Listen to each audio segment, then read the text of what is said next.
Hi, Nicolette. I was wondering if you think we're doing enough to combat climate change. Uh-uh, Nowhere near enough.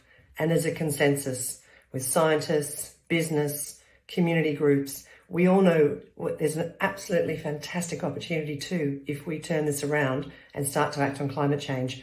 2050 is too long. We need targets for 2030, 2035, and each 5-year period there on in. So if you vote independent this time, we have the best chance of breaking the block between the major parties that just aren't getting it done. And with your support, we can start to take some serious climate action. Hi, my name's Hannah, and my question to Nicolette is this.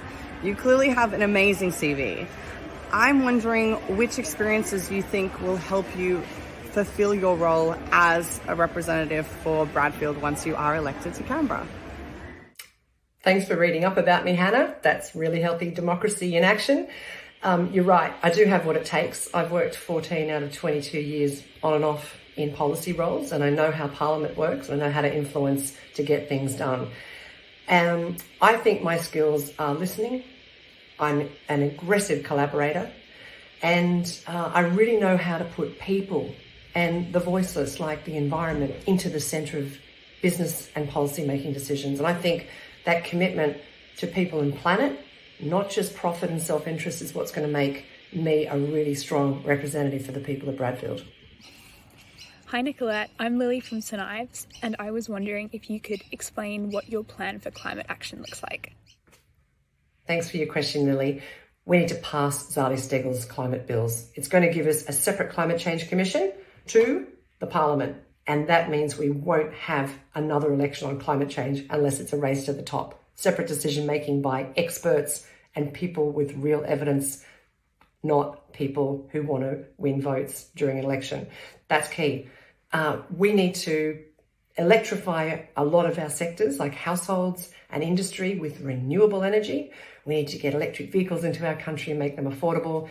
We need to stop old growth logging. We need to replant a whole lot of landscape with native vegetation that can act as the sink and improve soil carbon that will sequester a lot of emissions. And we've got to start listening to our Indigenous Australians that have got a lot of experience to share around healing landscapes. The opportunities are endless, but I've been told I can only do this in 60 seconds. So come and talk to me or get in touch. Hi Nicolette, I'm Henry and I'm a 4th year engineering student living in St Ives.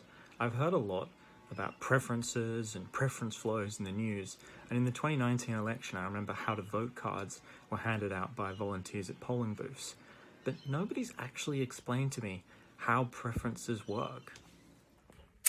Thanks, Henry. So in the House of Representatives, the preferential voting system allows for a multiple counts of the ballot papers to occur until one candidate has an absolute majority, at least 50%.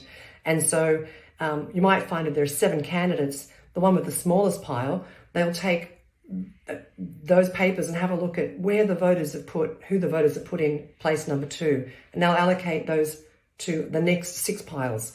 And then the 6th pile, which is the lowest one, will be taken, and all of those papers, depending on where the voters put their 2nd or potentially 3rd, will go onto the 5 piles. And we keep doing that until there are only 2 piles left, and the pile that has the candidate with 50% or more votes is the successful candidate for that particular electorate.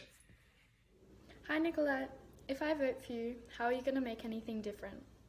I'm going to make a difference by helping clean up politics, legislating for a federal integrity commission against corruption, and also for bold, meaningful and urgent action on climate change. And with my decades of experience working in sustainable finance, climate policy and clean energy, I am absolutely equipped to getting it done. And having more women in Parliament is another way we're going to make a very big difference.